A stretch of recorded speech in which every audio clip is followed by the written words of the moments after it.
Hi everyone, this is Easy Math. In this video, we are going to see class 7 measurements. We are going to see about the quadrilateral trapezium. In the previous videos, we have learnt about the quadrilaterals, the special quadrilaterals, parallelogram and rhombus. Now we'll study about trapezium. This is the shape of a trapezium. How does it look?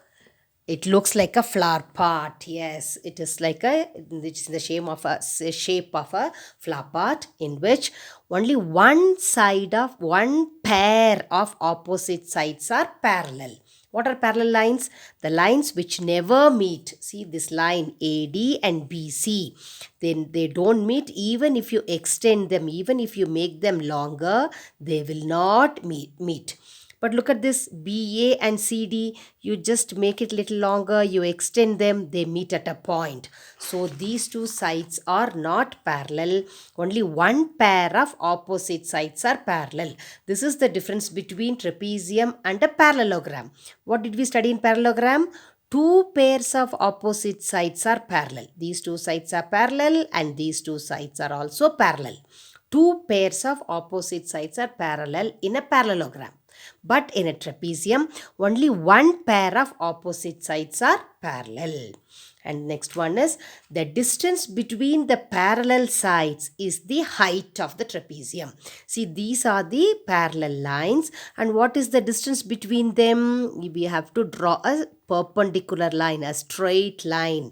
This is called the height of the trapezium and denoted by the letter H.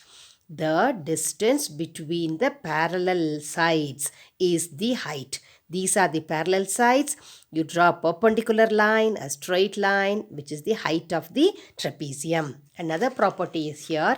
This angle A plus angle B, when you add them both, you will get 180. Same way, angle D plus angle C also gives you 180 degrees. The sum of two adjacent angles, only this top one and bottom one. A plus B is 180. Same way, angle D plus angle C also gives you 180. And next is, if the non-parallel sides are equal. Which are non-parallel sides? Non-parallel. What do you mean by non-parallel? Which are not parallel. Which are not parallel here? This AB and DC are non-parallel sides. If they are equal, suppose if these two sides are of equal length, that means if this is 5 and this is also 5 centimeter, then the trapezium is called isosceles trapezium. Isosceles means two sides equal. We have studied like this in a triangle, isosceles triangle. What is isosceles triangle? If two sides are equal, it is an isosceles triangle. Same way in a trapezium, if these two non-parallel sides are equal, then the trapezium is called isosceles trapezium. Okay, and the last point, how to find the area of a trapezium. The formula to find the area of a trapezium is 1 by 2 into h into a plus b. Which is h. H is this height. And what are this a and b? A and b are the lengths of the parallel sides. See, these are the AD and BC are the parallel sides. So we'll denote this by A and this by B. These are this length of the parallel sides are denoted by A and B. So it is 1 by 2 into h into A plus B is the formula to find the area of the trapezium. Okay, now let us recall what is the area of a parallelogram. Yes, it is base into height. And what is the area of rhombus? There are two formula for rhombus, base into height, and one more is half into D1 into D2 for rhombus. This is for parallelogram. Now for trapezium, 1 by 2 into h into a plus b. Now this is not the only way of drawing trapezium. A trapezium can be drawn in so many ways. See, it can be just the opposite of this. This here, this is smaller, this is longer, but here we have drawn a longer one longer side is on the top and the shorter side is down.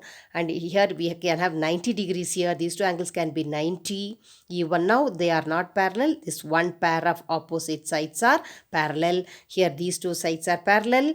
These two sides are not parallel. Look at this. This is another way of drawing. This is another way. So like this we can write in many ways a trapezium can be drawn. You can try and draw in all the possible ways a trapezium. Okay. Okay children, using this formula, we'll do the area of the trapezium in the next video. By then, you make yourself thorough with the properties of trapezium and the formula to find the area of trapezium. Okay, thank you all for watching. Thank you.